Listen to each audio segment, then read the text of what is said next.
Remember the struggle of waking up for school before the sun rises?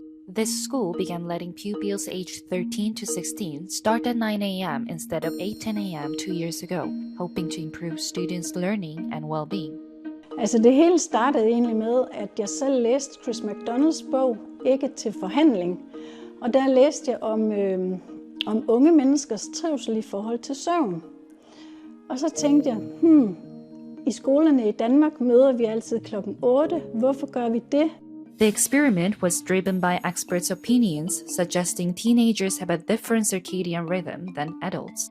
Førhen så var det sådan, vi var meget trætte i det, og vi var også sådan ret sure fra morgenen af. Mange folk var dovne, og vi gad ikke rigtig hinanden, men sådan bagefter vi så mødes ind klokken 9, så er vi blevet meget mere glade. Vi vil rigtig gerne snakke med hinanden, i stedet for at kigge ned på vores telefoner. They prefer to go to bed later and to wake up later. So if you ask your teenage daughter at 10 o'clock to go to bed and she says, I'm not sleepy yet, then she's actually not lying. According to the Danish health authorities, teenagers should sleep 8 to 10 hours a day, but almost 60% of 15-year-olds in the country sleep less than that. Man ligger og vender og drejer sig i lang tid, måske en time eller to, og ikke kunne falde i søvn. Men når vi så går en time senere i seng, så synes jeg også, at man får bedre søvnkvalitet, og man falder også hurtigere i søvn. In collaboration with a tech startup, the school has tracked their pupils' sleep and screen time via an app. Results showed improvement in sleep duration and tiredness levels. The initiative has spread rapidly throughout the country in the past 2 years. Today, there are about 20 schools that have implemented a later school start time. The thrives of the children are very good, and the energy in the class for the first lesson now is much better than it was before. There's a lot more initiative by the students. I really like the new school start because you can sleep in longer, and I'm not more concentrated in school, and I can learn more. We go later to bed, so it's not really working for me.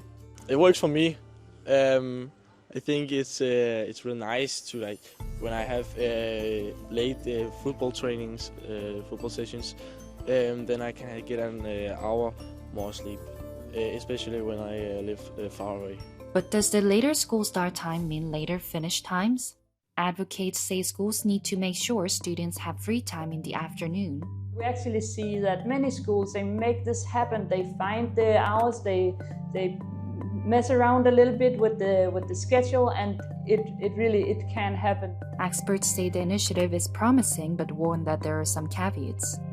My concern is that a lot happened to the technological development and social media and stuff, and we actually don't know whether the effects will last for a longer period of time. Evaluating the effects of this initiative can also be tricky. In Denmark, many of the schools that have implemented the initiative has not had a scientific or methodological scientific evaluation of the initiatives. So that is something we also need.